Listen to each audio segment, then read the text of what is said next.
Hi friends, ಪ್ರಧಾನಿ ಮೋದಿ ದೆಹಲಿಯ BJP ನಾಯಕ ರವೀಂದರ್ ಸಿಂಗ್ ನೇಗಿ ಅನ್ನೋರ ಕಾಲಿಗೆ ಬಿದ್ದಿದ್ದಾರೆ. ಹಾಗಾದ್ರೆ ಮೋದಿಯಿಂದಲೇ ಕಾಲಿಗೆ ನಮಸ್ಕಾರ ಮಾಡಿಸಿಕೊಂಡ ಈ ವ್ಯಕ್ತಿ ಯಾರು?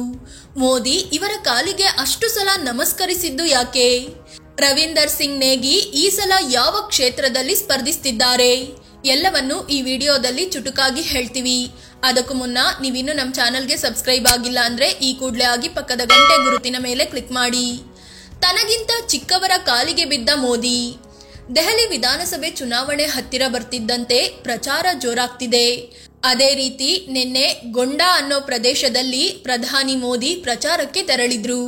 ಈ ವೇಳೆ ದೆಹಲಿ ಬಿಜೆಪಿ ಅಧ್ಯಕ್ಷ ವೀರೇಂದ್ರ ಸಚ್ದೇವಾ ಪಕ್ಷದ ಕ್ಯಾಂಡಿಡೇಟ್ಗಳನ್ನ ಮೋದಿ ಅವರಿಗೆ ಪರಿಚಯ ಮಾಡಿಸಿಕೊಡ್ತಿದ್ರು. ಅದರಲ್ಲಿ ಹಲವರು ಮೋದಿಗೆ ನಮಸ್ಕರಿಸಿದ್ರು. ಅದೇ ರೀತಿ ಸರದಿಯಲ್ಲಿ ಪಟ್ಪರ್ಗಂಜ್ ಅಭ್ಯರ್ಥಿ ರವೀಂದರ್ ಸಿಂಗ್ ನೇಗಿ ಬಂದ್ರು. ಅವರು ಮೋದಿ ಕಾಲಿಗೆ ಬಿದ್ದು ನಮಸ್ಕರಿಸೋಕೆ ಬಗ್ಗಿದ್ರು.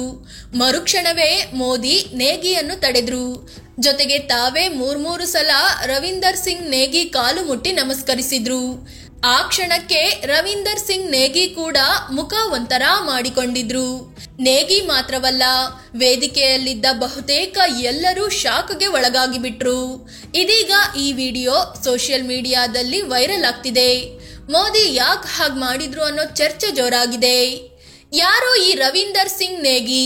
ರವೀಂದರ್ ಸಿಂಗ್ ನೇಗಿ ಮೂಲತಃ ಉತ್ತರಾಖಂಡ್ ನಿವಾಸಿ, ಆದ್ರೆ ದೆಹಲಿಯಲ್ಲಿ ನೆಲೆಸಿದ್ದಾರೆ. ನೇಗಿಗೆ 45 ವರ್ಷ ವಯಸ್ಸಾಗಿದೆ. ದೆಹಲಿ ಬಿಜೆಪಿಯಲ್ಲಿ ರವೀಂದರ್ ಸಿಂಗ್ ನೇಗಿ ದೊಡ್ಡ ಮಟ್ಟದಲ್ಲಿ ಹೆಸರು ಮಾಡಿದ್ದಾರೆ. ಬಿಜೆಪಿಯಲ್ಲಿ ವಿವಿಧ ಹುದ್ದೆಗಳನ್ನು ಕೂಡ ಅಲಂಕರಿಸಿದ್ದಾರೆ. ದೆಹಲಿ ಮಹಾನಗರ ಪಾಲಿಕೆಯ ಸದಸ್ಯರಾಗಿದ್ದು ವಿನೋಬಾ ನಗರ ವಾರ್ಡ್ ಅನ್ನು ಪ್ರತಿನಿಧಿಸುತ್ತಿದ್ದಾರೆ. RSS ನಾಯಕ ಕೂಡ ಹೌದು. 2020 ವಿಧಾನಸಭೆ ಚುನಾವಣೆಯಲ್ಲಿ ರವೀಂದರ್ ಸಿಂಗ್ ನೇಗಿ ಪಟ್ಪರ್ಗಂಜ್ ಕ್ಷೇತ್ರದಿಂದ ಚುನಾವಣೆ ಎದುರಿಸಿದ್ರು. ಆದ್ರೆ ಎಎಪಿಯ ಮನೀಶ್ ಸಿಸೋಡಿಯಾ ವಿರುದ್ಧ ಕಡಿಮೆ ಮತಗಳ ಅಂತರದಲ್ಲಿ ಸೋಲು ಅನುಭವಿಸಿದ್ರು. ಈ ಸಲ ಮತ್ತೆ ಅದೇ ಕ್ಷೇತ್ರದಲ್ಲಿ ರವೀಂದರ್ ಸಿಂಗ್ ನೇಗಿಗೆ ಬಿಜೆಪಿ ಟಿಕೆಟ್ ಕೊಟ್ಟಿದೆ.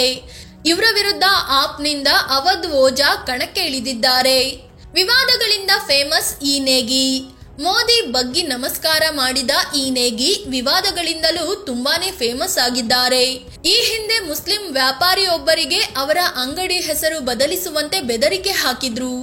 ಇದು ಮುಸ್ಲಿಮರ ಅಂಗಡಿ ಅನ್ನೋದು ಜನಕ್ಕೆ ಗೊತ್ತಾಗಬೇಕು, ಆ ರೀತಿ ಹೆಸರಿಡಿ ಅಂತ ತಾಕೀತು ಮಾಡಿದ್ರು. ಈ ವಿಡಿಯೋ ವೈರಲ್ ಆಗಿ ತುಂಬಾ ಟೀಕೆ ಕೇಳಿ ಬಂದಿತ್ತು. ಮತ್ತೊಂದು ವಿಡಿಯೋದಲ್ಲಿ ನೇಗಿ ಹಿಂದೂ ವ್ಯಾಪಾರಿಗಳು ತಮ್ಮ ಅಂಗಡಿಯಲ್ಲಿ ಕೇಸರಿ ಬಾವುಟ ಹಾರಿಸಬೇಕು ಅಂತ ಒತ್ತಾಯಿಸಿದ್ರು. ಅಷ್ಟೇ ಅಲ್ಲ, ಹಬ್ಬಗಳ ದಿನದಂದು ಮಾಂಸ ಮಾರುಕಟ್ಟೆಗೆ ಹೋಗಿ ಅಂಗಡಿಗಳನ್ನು ಬಂದ್ ಮಾಡಿ ಹಿಂದೂಗಳ ಭಾವನೆಗಳಿಗೆ ಗೌರವ ನೀಡಬೇಕು ಅಂತ ಒತ್ತಾಯಿಸಿದ್ರು. ಇನ್ನು ರವೀಂದರ್ ಸಿಂಗ್ ನೇಗಿ ರೇಣು ಅನ್ನೋರನ್ನ ಮದುವೆ ಆಗಿದ್ದು 2 ಮಕ್ಕಳಿದ್ದಾರೆ.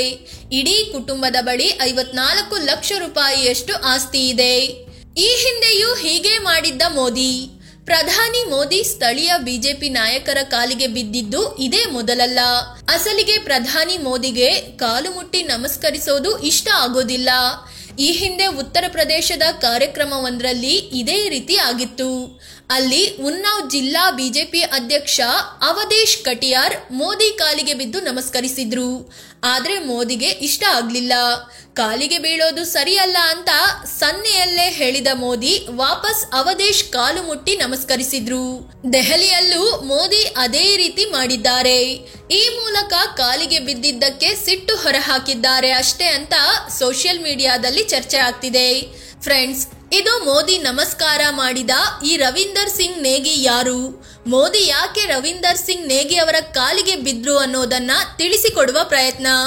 ಈ ಬಗ್ಗೆ ನಿಮಗೇನ್ ಅನ್ಸುತ್ತೆ ಅಂತ ಕಾಮೆಂಟ್ ಮಾಡಿ ಹೇಳಿ. ಅದೇ ರೀತಿ ನೀವಿನ್ನೂ ನಮ್ಮ ಚಾನಲ್ಗೆ ಸಬ್ಸ್ಕ್ರೈಬ್ ಆಗಿಲ್ಲ ಅಂದ್ರೆ ಈ ಕೂಡಲೇ ಆಗಿ ಪಕ್ಕದ ಗಂಟೆ ಗುರುತಿನ ಮೇಲೆ ಕ್ಲಿಕ್ ಮಾಡಿ. ಧನ್ಯವಾದ.